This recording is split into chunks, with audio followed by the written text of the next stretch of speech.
Good afternoon, Coldwell Banker. Welcome to the Mile High View. We are here with a live studio audience in our Boulder office. Thank you all so much for being here.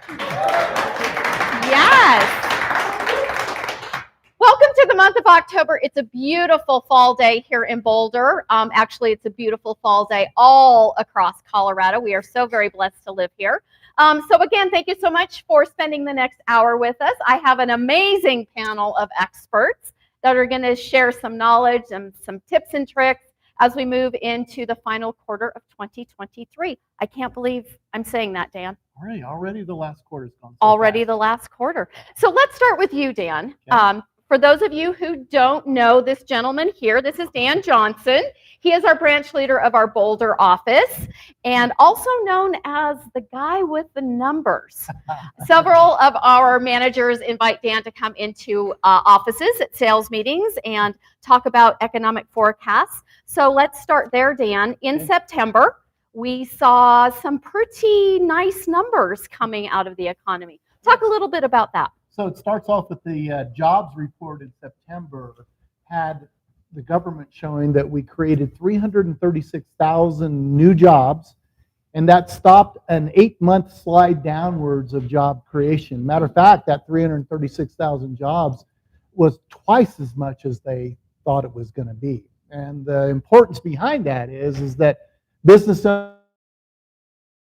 don't hire people unless they see increased revenue streams and they need the support for those revenue streams. So that says that across the nation, all the people who own and run businesses think the economy is going really strong, and that's shown by their increased sales.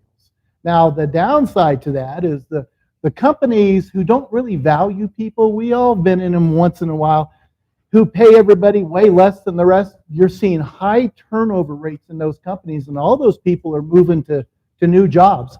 Unemployment already is at a historic low across the United States at only 3.7%.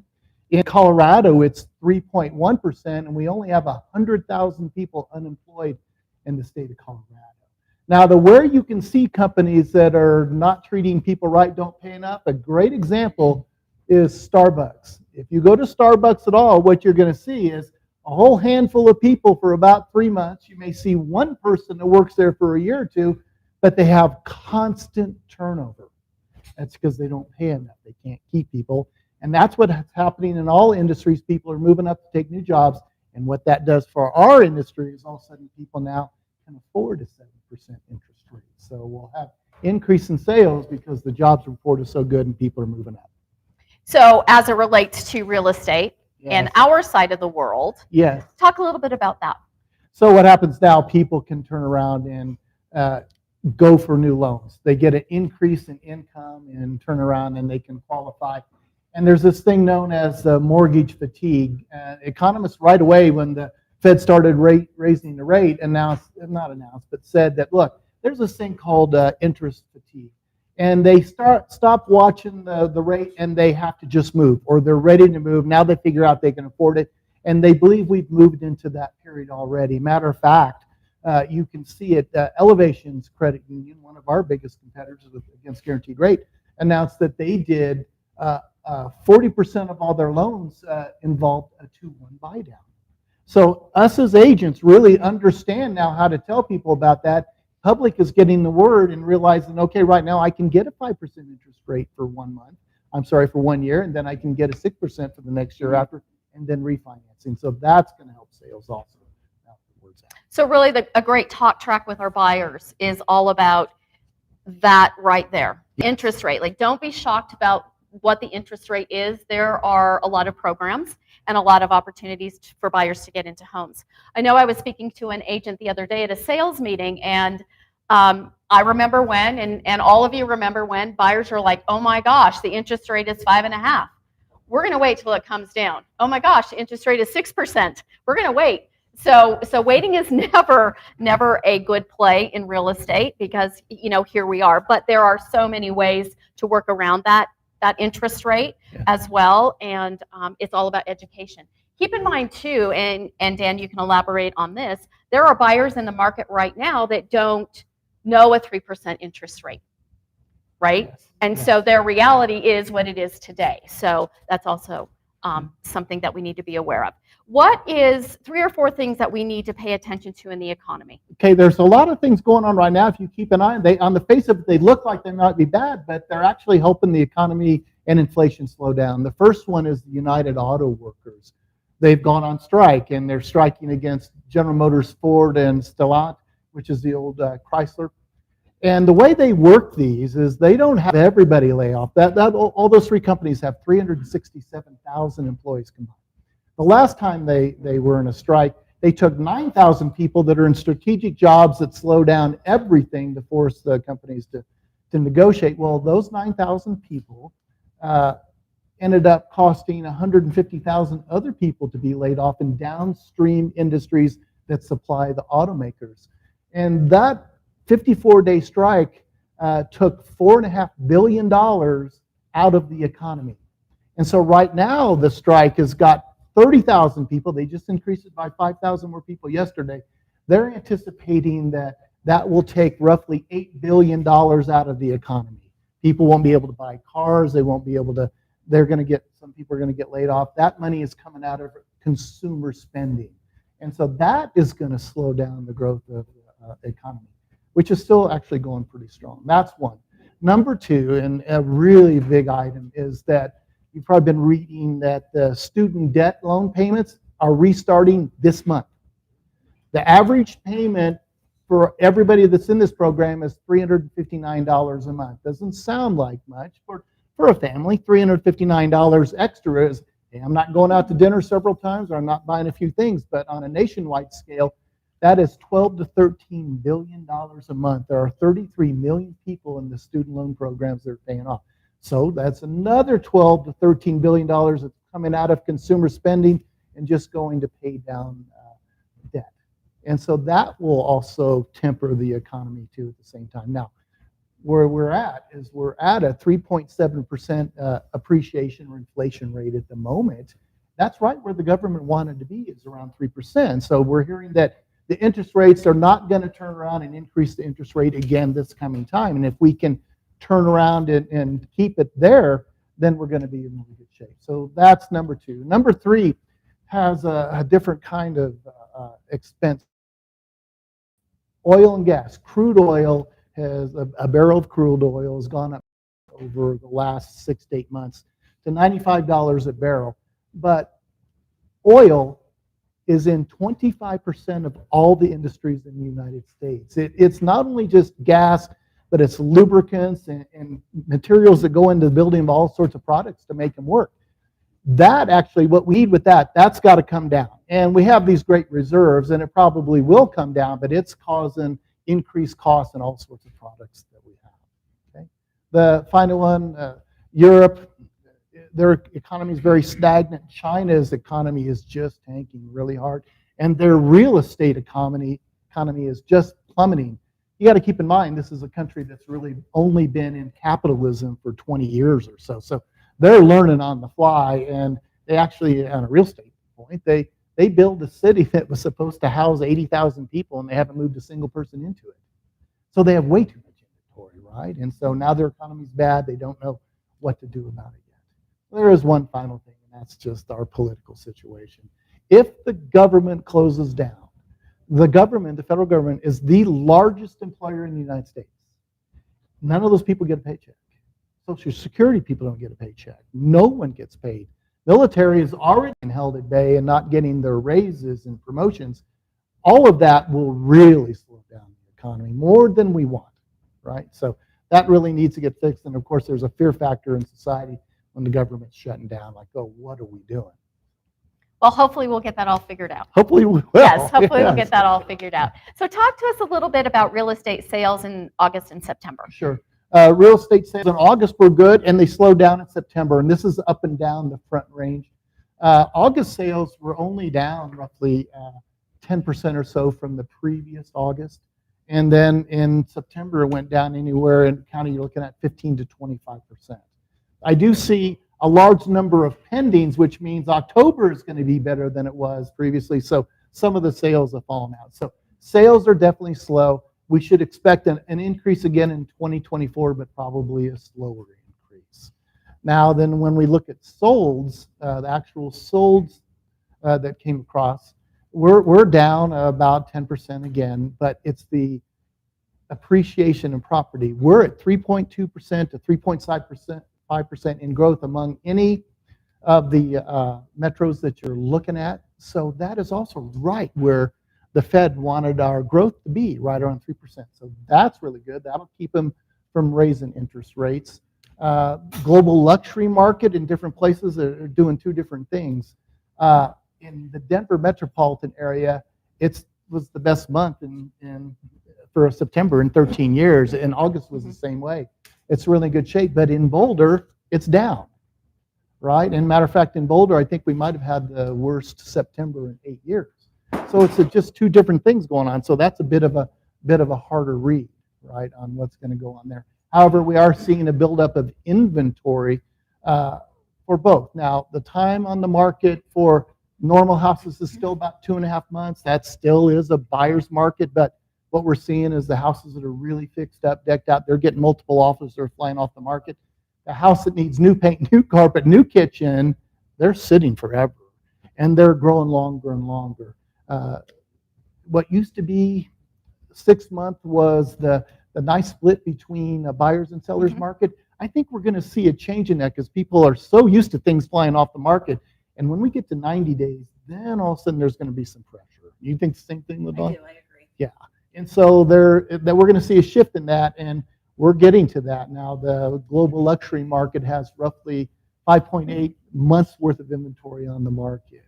And while prices haven't started to go down, I think there is going to be pressure on that marketplace. Great. Okay. So if you had a crystal ball, Yes. maybe you do, I don't know. If you had a crystal ball, what is your prediction moving into the first quarter of 2024 in units, in interest rate? I'm going to put you on the spot here. In appreciation, what does Dan see in 2024? I see that the economy is going really well, so we're going to continue appreciation of 3 or 4%. That's really good. I think inventory levels growing, so we'll see some pricing pressure. So we definitely need to turn around and control our clients on where they're pricing to get them off the market as quick as we can. I do think that prices volume, actually, unit sales are going to slowly increase in the first quarter. First quarter of this year, 2024, will be better than the first quarter of this year. But then we also have to remember that for the agents that are doing $30, $40, $50, $60 million in sales, they're working hard to increase their sales, but it's harder for them because when there's a 20-25% reduction in the overall, they're already playing to a much larger group. It's harder for them to recover that 20-25%. But for the rest of us that can do 10, 8, 5, 6 deals, we can do 2 more right now if you just pick up the phone and you call people. So where the vast majority of us, 10 sales, $10 million, that's great, but we can increase it by 2, right? And so just keep calling out to your clients, be in touch with everybody. You can grow your sales no matter what the market's doing. We've had a bunch of people in the Boulder office that had a record year for themselves. So keep growing. Awesome. Thank you so much, Dan. I know that there may be some questions online, and we'll save questions to the end. Appreciate it. Thank you very much. Thank you, Tammy. Okay, on to our dear friend, Greg Batchelor. For those of you who don't know Greg is the owner of Real Property Management Colorado. He is one of our primary service partners. You right now have a book of investors, about 1,400 Shy of that. rental properties. Correct. The other thing that I need to say is Greg does not work for Coldwell Banker.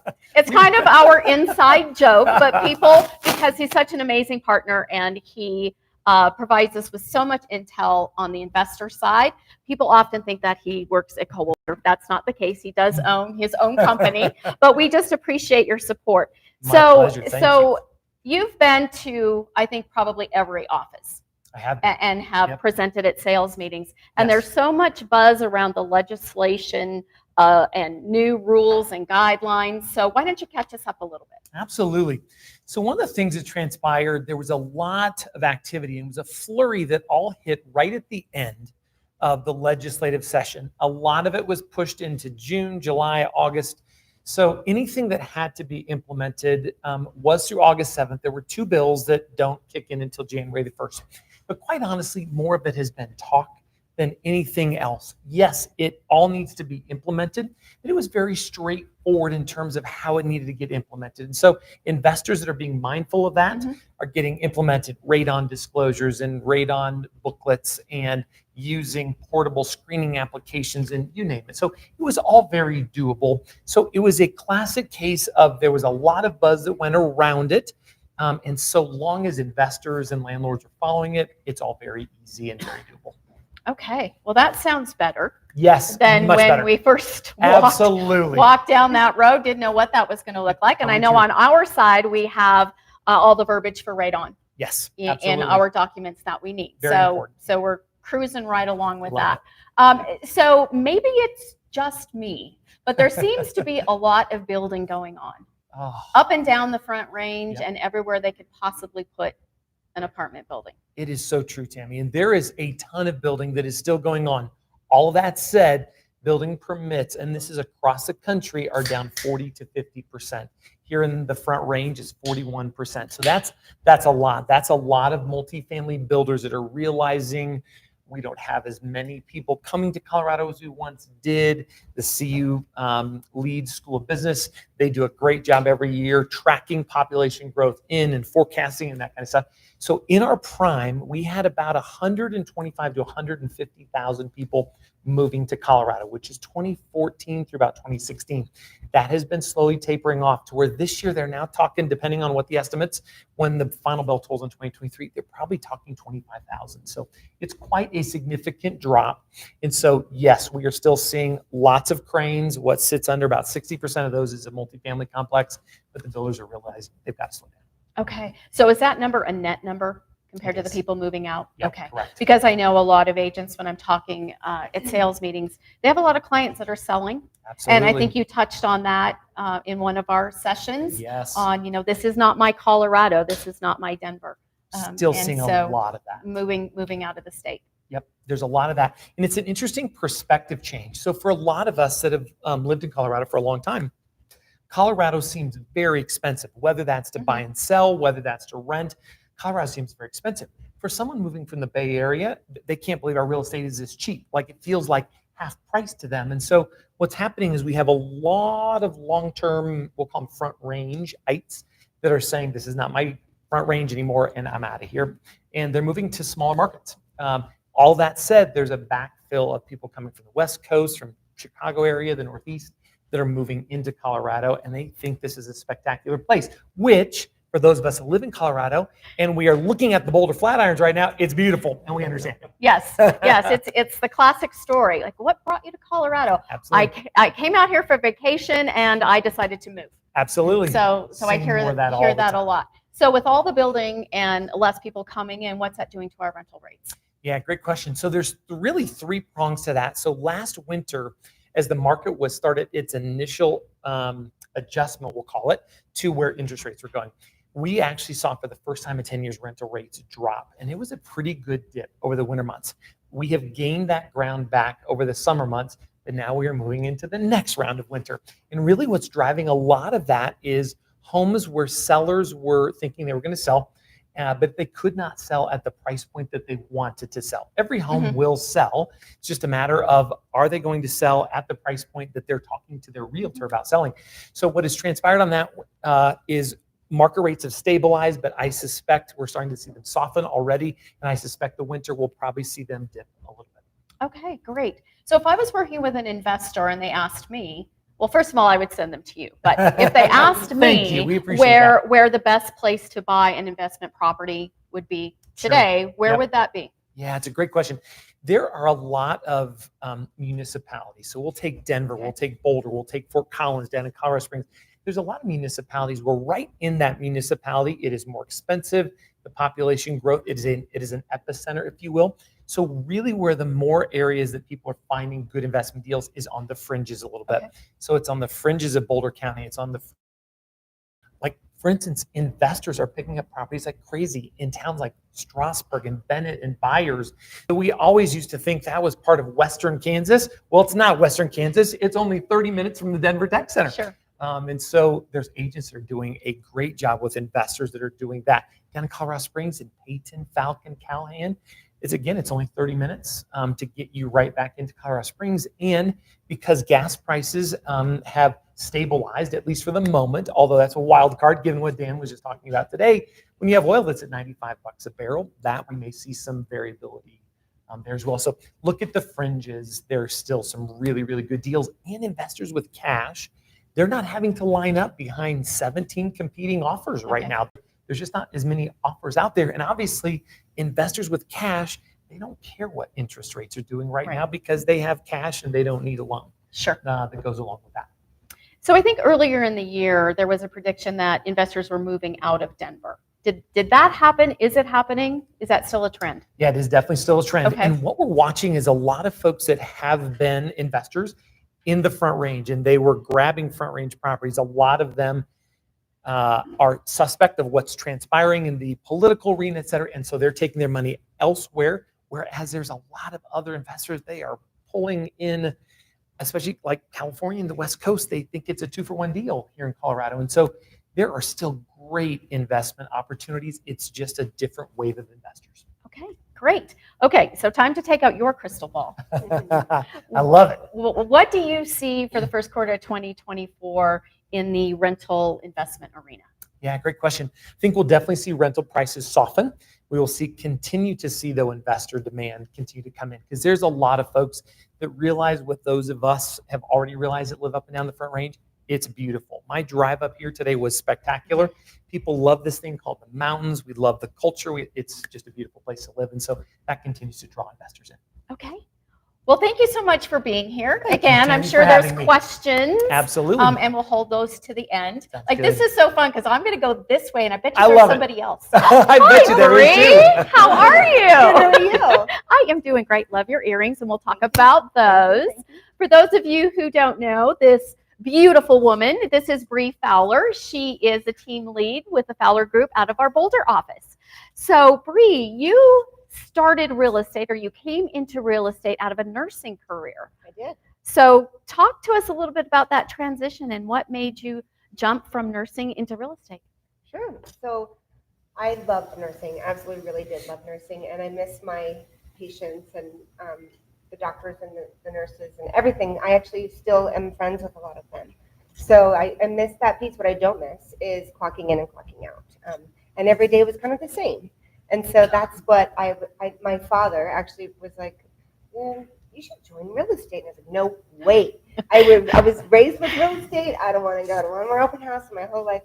But then he had an accident and fell off a horse and had a major injury and was in the ICU. And he didn't think he was going to make it. And so he called me up, was at the hospital that I worked at, and he said, I want to have a meeting with you for a second chance plan. And I want you to go into business with me. How do you say no to that? You don't. No.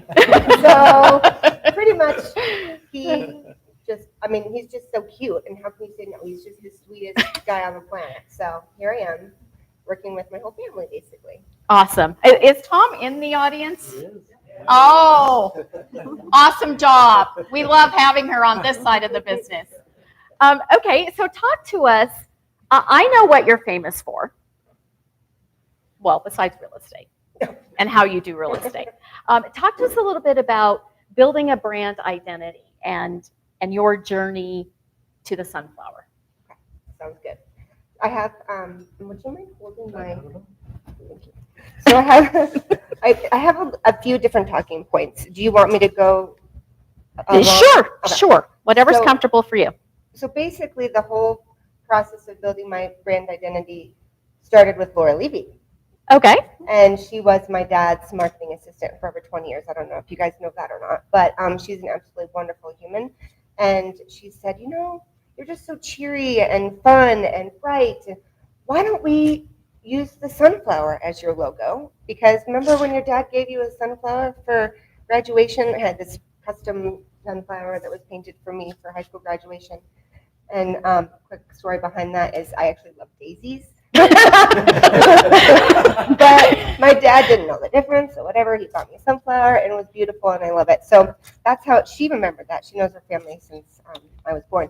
So basically, the sunflower came from there. But then the whole piece about the brand identity regarding what do you want to do is a whole nother piece to it, Mhm. right? So yeah, you can have a sunflower, but you're going to sell real estate. And so how are you going to incorporate those? So I decided that I wanted to work with business owners. And, some people want first-time home buyers. Some people want to be in the luxury space. Some people want to work with dog owners. It really pick your niche. And so that's what I did. And I took it from this little baby idea to helping business owners in the town of Erie, basically, get to know. Is it not working?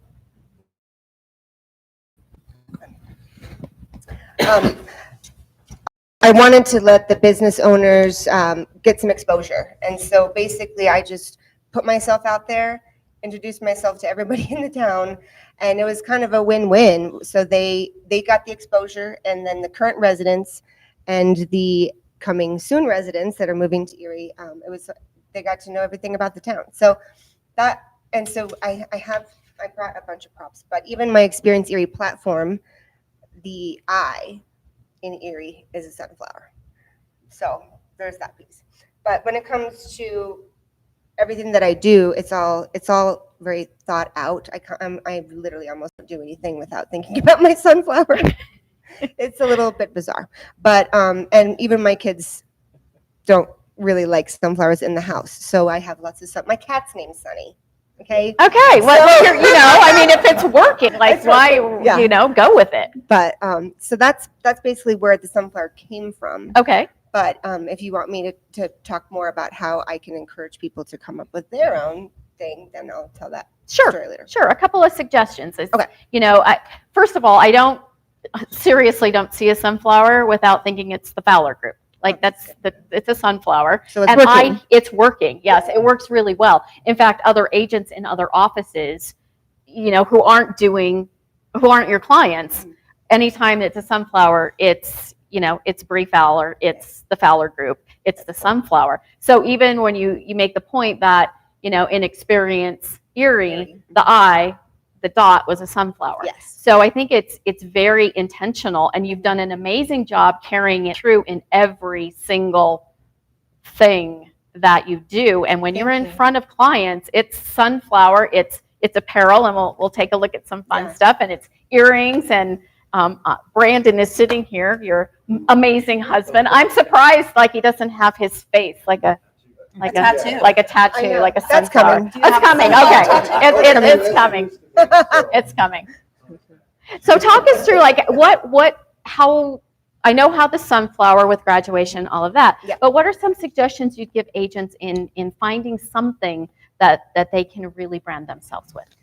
I think you need to find something that you're passionate about. And so it's not just, the first-time home buyers, like I said, but I really am passionate about sunflowers and that kind of stuff, but I'm passionate about people. And a lot of realtors say, I love helping people. Well, I think we're in this business because we're, people pleasers, and we like to help people.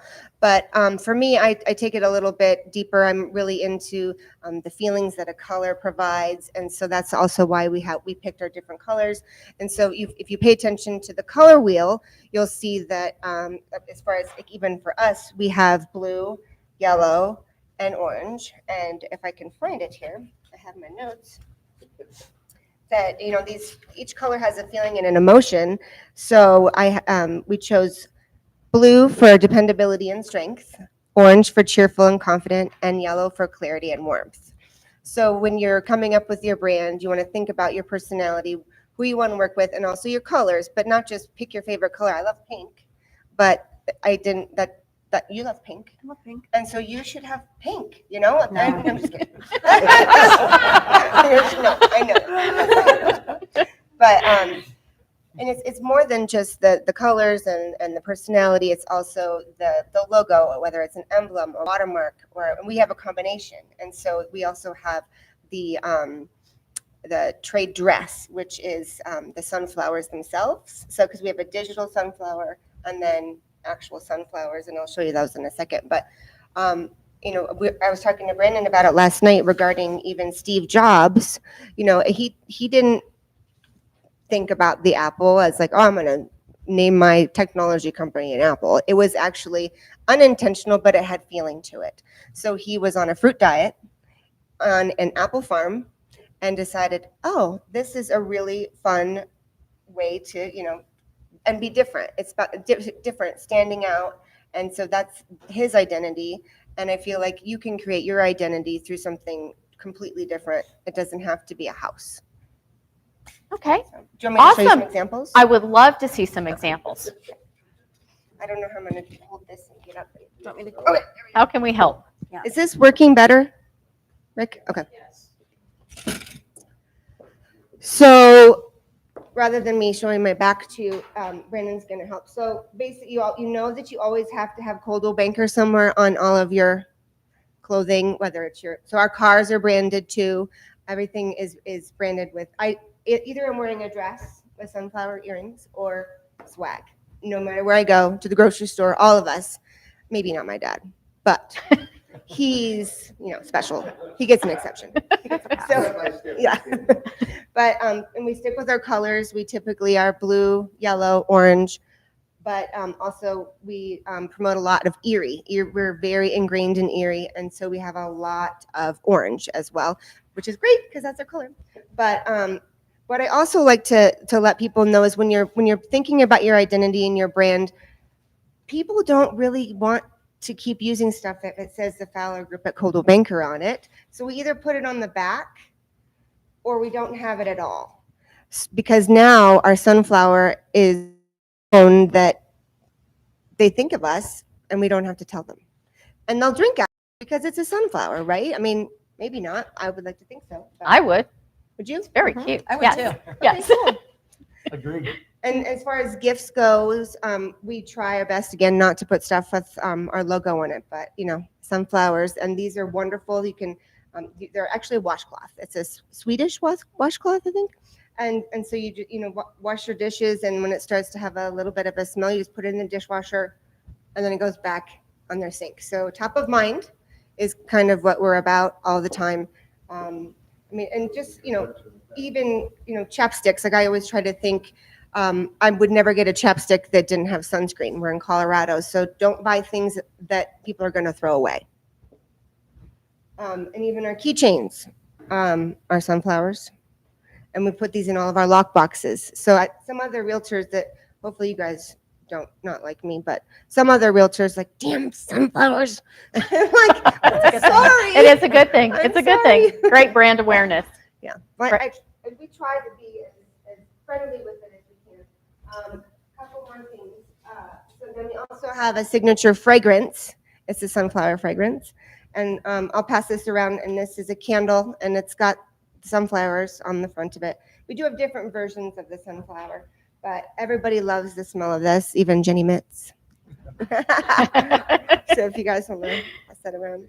And then just for a simple little pop-by idea, it's still on brand. Everything's on brand. So every spring, we deliver sunflower seeds.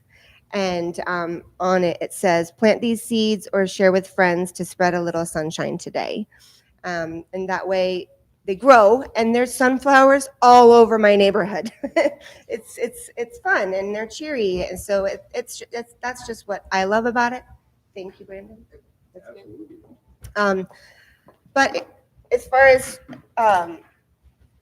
what you want to do, I really truly believe stick with something that you love, and that'll help you, because otherwise it's boring and you're not going to be passionate about it. Well, no, again, you have done an amazing job with that brand awareness. And with the sunflower, you don't have to say anything else. Like, that's how evolved your brand has become. So congratulations. It's amazing, really. So if I wanted to start learning more about branding myself, are there classes or anything you can suggest? Yes, absolutely. Okay. So I took some serious notes about this last night. Coldwell Banker has AMP, basically. Is that what it's called now? Mhm. Yeah. Okay.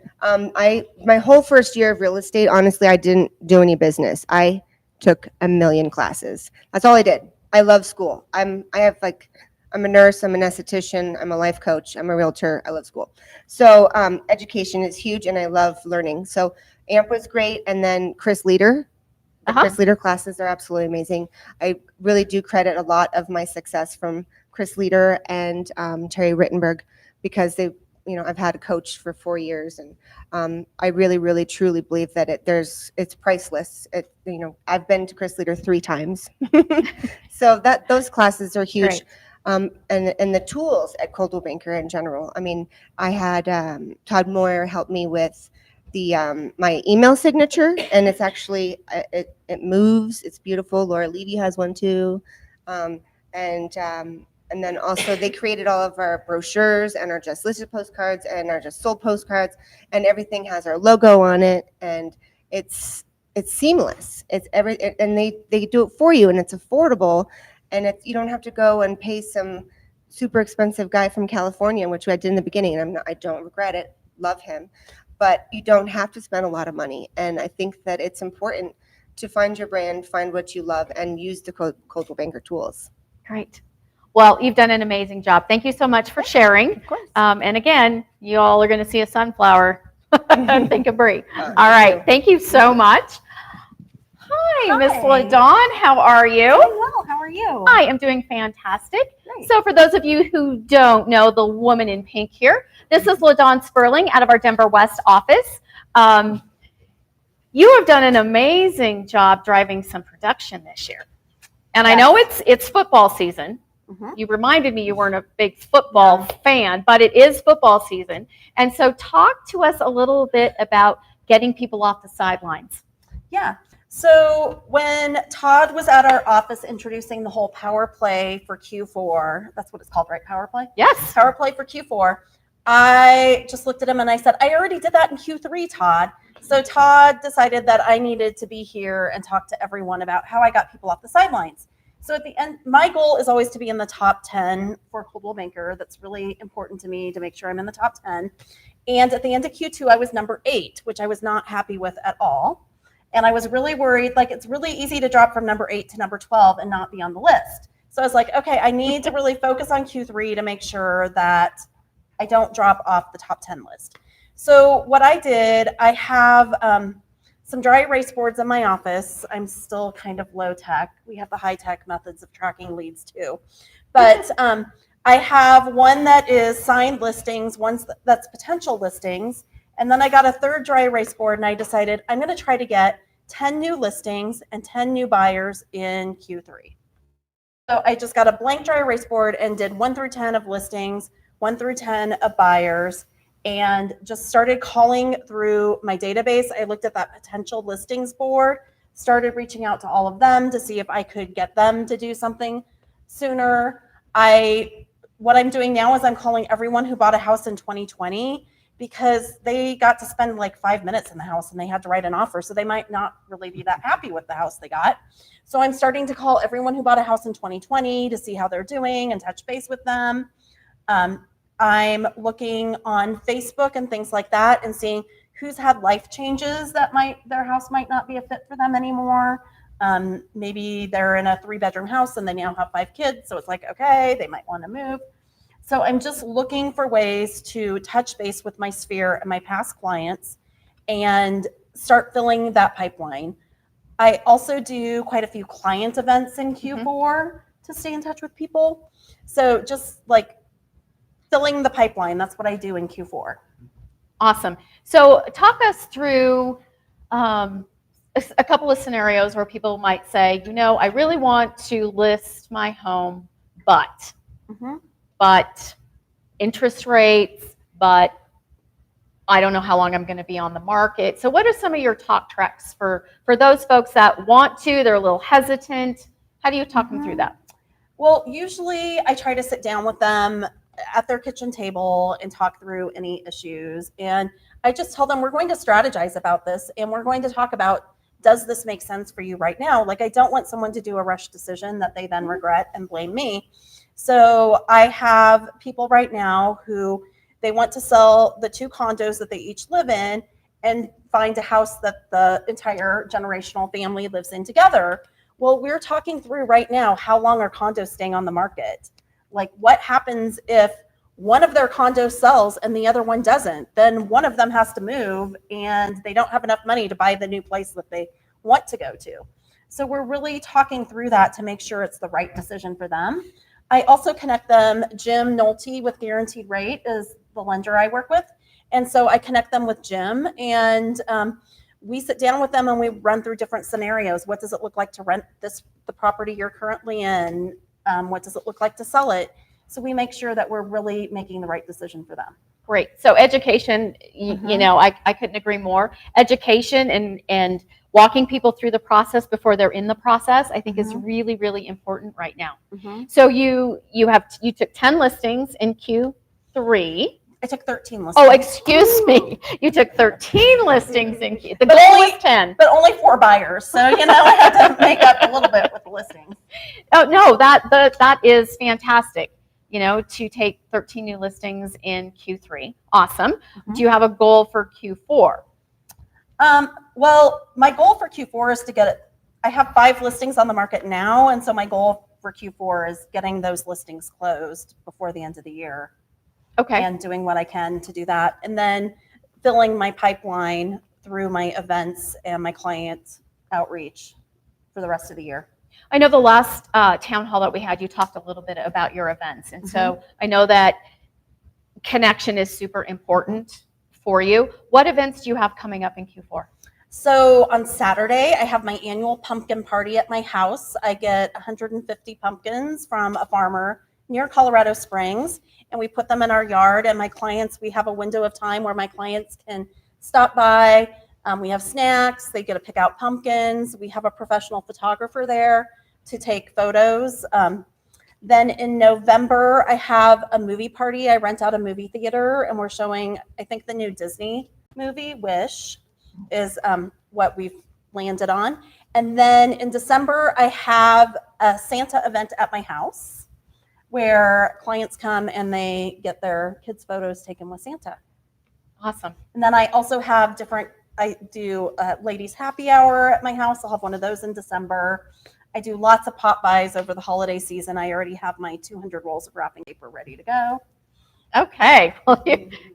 I'm tired. That's a lot, but it pays off. And your connection with your clients is something that is just ongoing, which is really great to see. So let's go back a little bit to sellers who are a bit on the fence. What is the biggest objection right now to putting their home on the market? I think a lot of my sellers are moving out of state or they're selling a rental property. So I'm really not having a lot of objections to sellers getting it listed. Sometimes it's a tenant needing to wait until a lease is up or something like that. Some of it is they're just not seeing what they like on the market, so they don't know where they're going to go. But I would say a lot of my sellers are moving out of state. Okay. Greg, you must be behind that. I'm just kidding. I know. Not behind it, but definitely watching it. That is for sure. There's a lot of that going on. So is there any pushback on list price? Yes, definitely. I feel like buyers feel like it's a buyer's market and sellers think it's still 2021. So I feel like I'm spending a lot of time.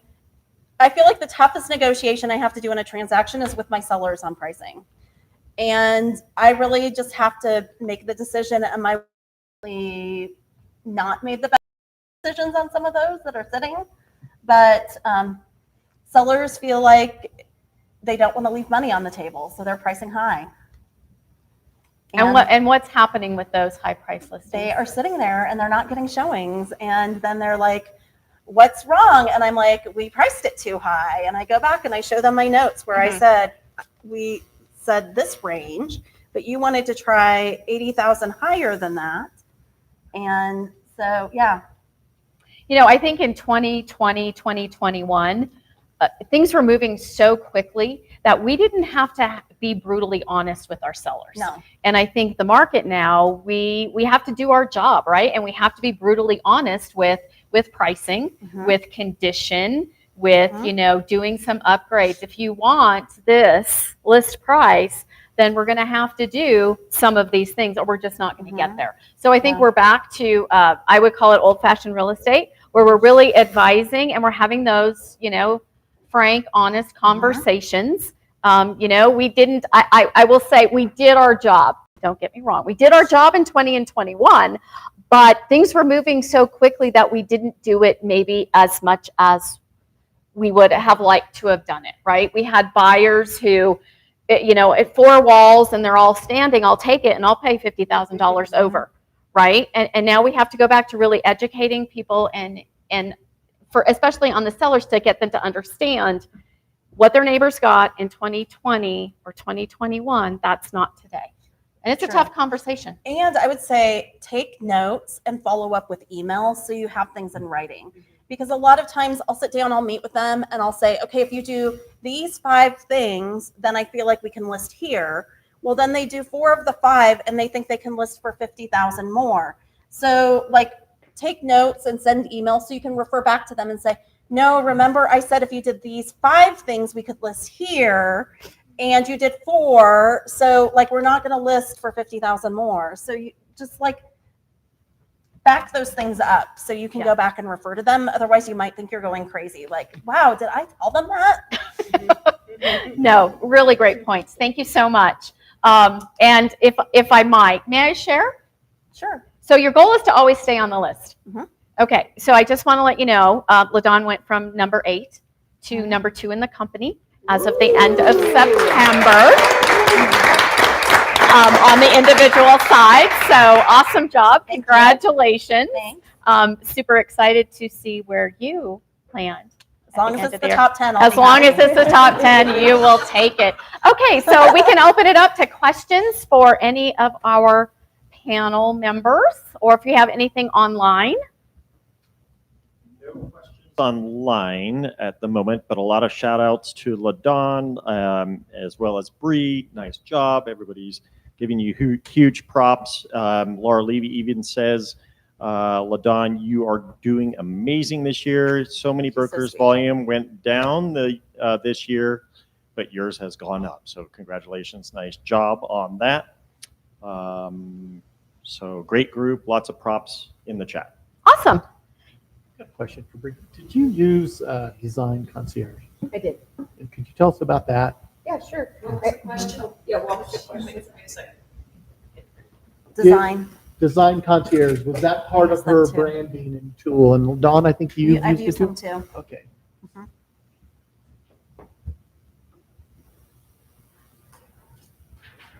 Not in the beginning. I did use a graphic designer in California, which was wonderful, but it's expensive, and Design Concierge Design Studio has wonderful options. And so Todd actually helped me with that. And it's really easy. I'm sorry, I'm standing. No, you're fine. You're fine. But I just wanted to show you. So it's really simple. There's probably 20 different choices, and you can choose what size you want. There's so much, and it's amazing. So I think that it's worth it. I mean, it's not a big deal, but there's the little sunflower right there in the center, and there it is on the back. And I didn't have to go hire some outside company to pay and pay a lot more to have it done when it's right here for us. So, and you do the same thing, LaDawn? Yeah, I did the Disruptor package, which is the one where they start from scratch and help you design your logo and write your bio and do everything. And when And you it was use Design Concierge, then your templates are in Listing Concierge, Mhm. right? So They your are. templates are there, your personalized templates with your logo, your branding, and everything is. Mhm. So when you place an LC package order, it's yours. It's branded to you. Mhm. So I know that maybe people don't know that out there. So really check that out. Follow up with your success coach, your manager, Todd. We're happy to point you in the right direction with that. Question for LaDawn. What are your responses to buyers giving pushback on interest rates? Yeah, I have seen a little bit of that. I just chat through with them and say, we still have a shortage of inventory in Colorado, and that's not going to change, especially in the Denver metro. And once the interest rate goes down, I feel like if suddenly the interest rate is in the 6s, it's going to be a feeding frenzy again. And you're going to have appraisal gap. You're going to have to be okay with.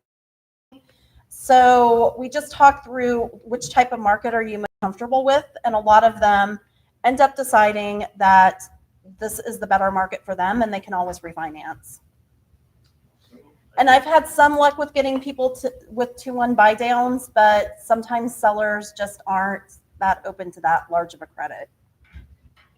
This one maybe Dan, did anyone crystal ball quotes that one will do?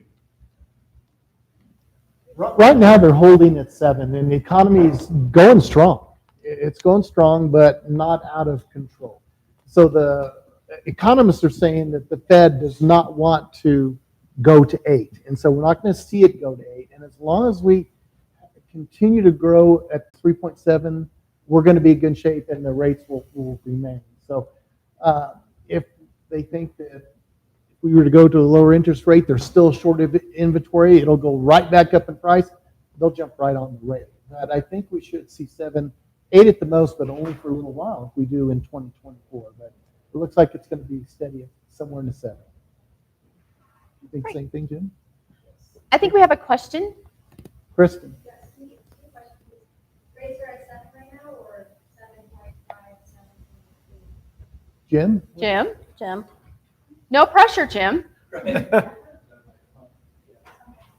you're right on. Right, it depends on credit score, and if you're buying a primary residence or an investment property or a second home, So, it can fluctuate.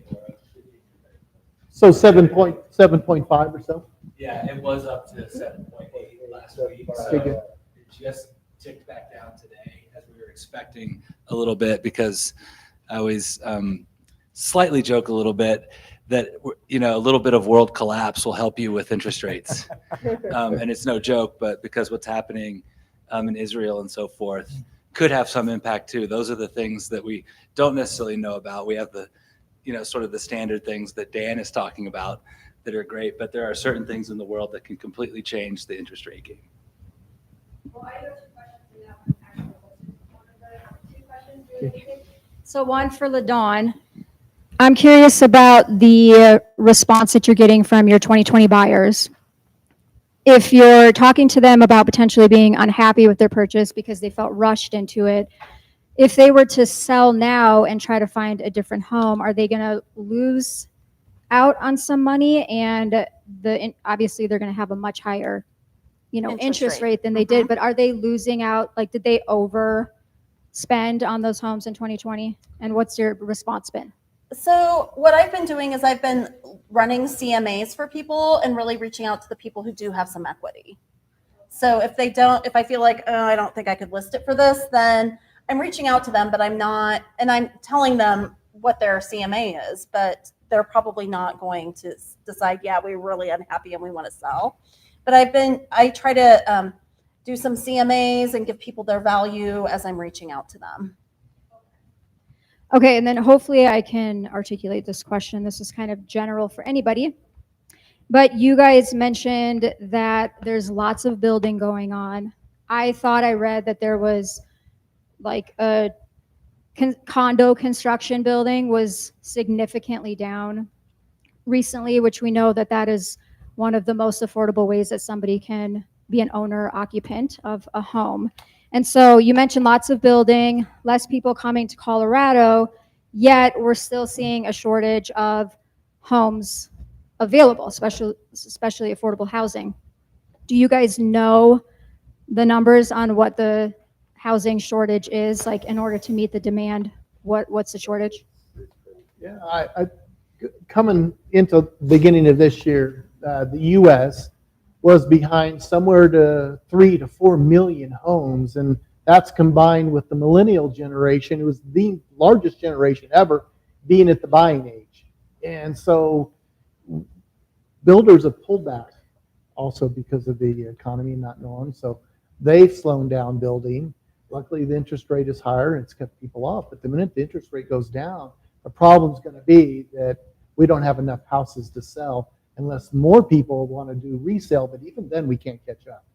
It's going to be a long-term solution because it's very difficult to catch up on 3 million homes when they can't get labor and they can get materials, but materials have gone up. So it's difficult for builders to build smaller homes for entry-level people and affordable housing, because if they only have so much crew, they're going to build more expensive homes in order to make a profit.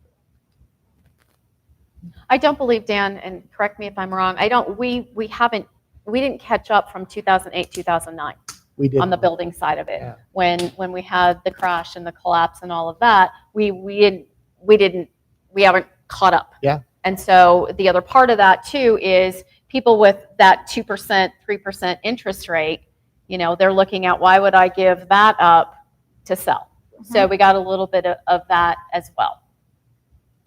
And real quick with that, the biggest issue during the housing crisis, 7, 8, 9, builders got stuck. That's why you don't see massive production. You don't have 30 spec homes. It's one at a time. I'm sure everybody knows your buyers just have to get on the wait list. They don't do that anymore. And that's at the same time, it creates a lack of inventory. And I had somebody tell me years ago, and it's so true, the one thing we as human beings cannot make more of, we can make more shoes, more cars, more clothes, can't make more land. Right. Yeah. And that's why we're seeing everything progress east. And that's where that conundrum comes, so we have limited land, builders aren't building as much, people aren't selling. We're gonna be in this thing for a while, is my opinion. Well, a couple years ago, we were struggling with getting our houses sold for resale in Erie, and it's coming back around again because the new builds are everywhere. You don't see them so much, but because they're building one at a time, but they're giant 3,200, home, parcels that are going to be these giant neighborhoods, and they're offering 3.2 interest rates, and so that's the competition is pretty big, and it's hard. So you really have to educate your sellers because they're like, well, why am I not even getting any showings? I'm like, well, because Parkdale just had 10 go under contract last week because it's less money and they have a great interest rate, so that's kind of part of it too. Great. Any other questions? I've got a question. Yes. I want to ask the agents to respond to staging for your listings when they're vacant. Is that a common practice that you promote, or do you pick based on price? And what about virtual staging? Do you want to start or do you want me to start? You can check. I don't know. So the question was about staging, if you didn't hear Yes. the question. I stage all of my listings. If the listing is occupied, I hire a stager who goes over to the house and gives them a report of things that they need to do to get their home ready to sell. If it's a vacant listing, I actually staging rentals, you've probably noticed, seem to have really increased lately. So I actually invested in a warehouse space that I rent, and I've been purchasing my own staging inventory and using that in my vacant listings because I do feel like staging is important. And I like the staging. I like having the furniture actually in there instead of the virtual staging. I didn't stage one once and I regretted it. So now I think I'm just like a little paranoid. Yeah, it happens. Yeah. Right? It's funny because my dad actually didn't believe in staging when I first got into real estate. He was just like, why? That's just silly. And I had to talk him into it. And now he's a true believer. And we also have a warehouse, and we stage every single one of our properties, whether they're vacant or owner occupied. And that's what's tricky with staging. You can't hire a company for most owner occupied homes. That's why we've found it imperative to own our own stuff. You do have to wash it and sanitize it. And as a previous nurse, I do like that part. But it's a lot. You have to have a team. We have a trailer. We have all sorts of stuff. But I actually don't like taking listings unless they let me stage. And that's part of who I get to choose to work with, because our homes sell faster for more money, and I want my listings to look really pretty. And the prettier it looks, the more people that are going to come in the front door. And the one that I talked my dad into, it sat, and we took it over, staged it, and it was under contract in 4 days. A win. Boy, Dad, you're just catching it on both sides of this. No, awesome. Any other questions? We're good? Yes. We don't have deposit box for new agents in a couple months. I know Bree said your first year of education, but just as far as finding a groove on how to network and get the word out, what did y'all focus on the first year outside of education? I got involved in everything. Where do you live? Westminster. Okay. So pick a part of Westminster that you like, maybe somewhere that's hip that you connect with, and just get involved in everything. Get to know everyone. Get involved with the schools. Just whatever is, like, if you work out, or if you, I mean, my dad sold a house to everybody in his Pilates class. So you just connect with the people that you know, like, and they will begin to know, like, and trust you. And don't try and just do all the weird things that people tell you to do. I've never made a cold call. I never will. And thank you for not. Yeah, it's just, I mean, and people do, and if that's their thing, fine. But just have patience and know that your first year is not going to be easy. But take as many classes as you can, and just get out there and figure out who you want to work with, because it takes a while to figure out what your niche is. I think for me, I treated my first year like it was a job, because my husband really wasn't that excited that I was going into real estate. So I knew that if I failed sitting at home in my yoga pants, that it was a completely different perception than if I like dressed up and went to the office every day. Then he'd be like, well, she at least gave it a good try. So I went to the office every day, and I really focused on building my CRM. So who are the people I know, and meeting with them, going to coffee with them. I left a corporate job, and it was a job where a lot of us had left. So I would do reunion happy hours with all of the people who left the company. And I would buy a few appetizers, and everyone else would pay for their own drinks. All I was doing was organizing it. So think of things like that do not cost you a lot of money. Like, I'd go to coffees with people. I'd go to lunch. I would just try to really, and use your social media. Don't, like, let people know that you're in real estate. I posted a photo. I'm like, this lot is kind of lonely. Whose house should it hang on? And so, like, you just do things like that. Or I show houses for other agents. And I remember showing one for Wyeth in Erie, and there were hot air balloons. And I'm like, showing houses in Erie today. And that wasn't my buyer, but my Facebook friends didn't know that was my buyer. And you're still getting experience. Yeah. So help other agents, look for open house opportunities. One mistake I made early on was I started buying leads early on. I did not spend the money that a lot of people spend, and I would choose open houses over social events with my sphere. So just make sure that you're being strategic in who you're spending time with. Yeah. Couple questions, LaDon, who's covering the cost of the staging? You or yourself? I cover the cost of the staging, of my staging. How much We do too. does that typically cost about? I know it can vary, but what are the cost range? Well, I have it all in my warehouse. So, like, I'll buy a couch for a few $100s and then keep using the same couch over and over and over again. So once I make the investment, it's the monthly cost of my warehouse is basically what it is. And for us, it's also when you get too busy, you can't be moving the furniture yourself anymore. It was hard to find the right person in the trailer and the crew, and so if you have your own furniture and your own items and your own decor and artwork, then you have to figure out how to move it. So that's a cost. But if you have your own furniture, for a full vacant house, it might cost me $1,500 with my crew and my moving team, which happens to be my family.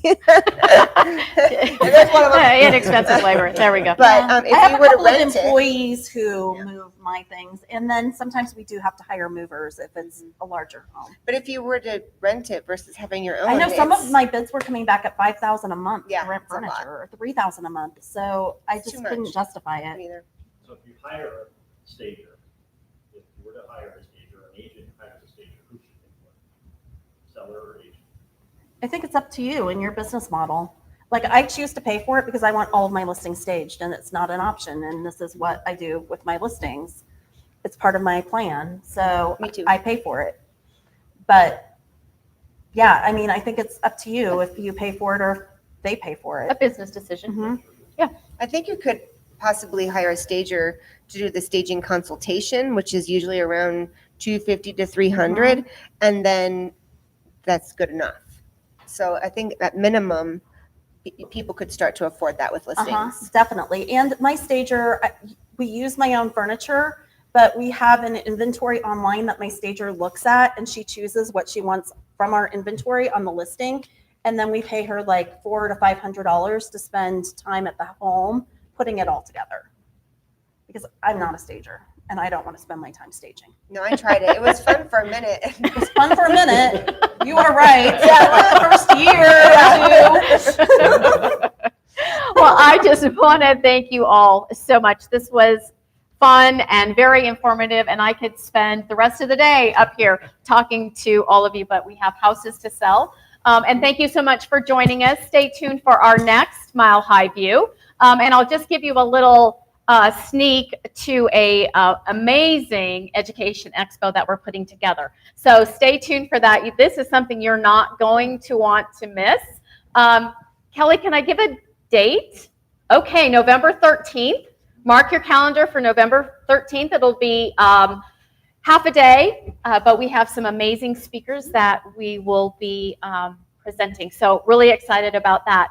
And I just want to say that we have agents with families in Israel. And so our thoughts and prayers go out to all of the people in Israel and our agents that have family that is being impacted. Thank you so much for everything that you do at Coldwell Banker to keep us #1 in Colorado. I appreciate you. Thank you, live studio audience. Thanks for hosting, Dan, and we'll see you next time. Okay, thank you. Good.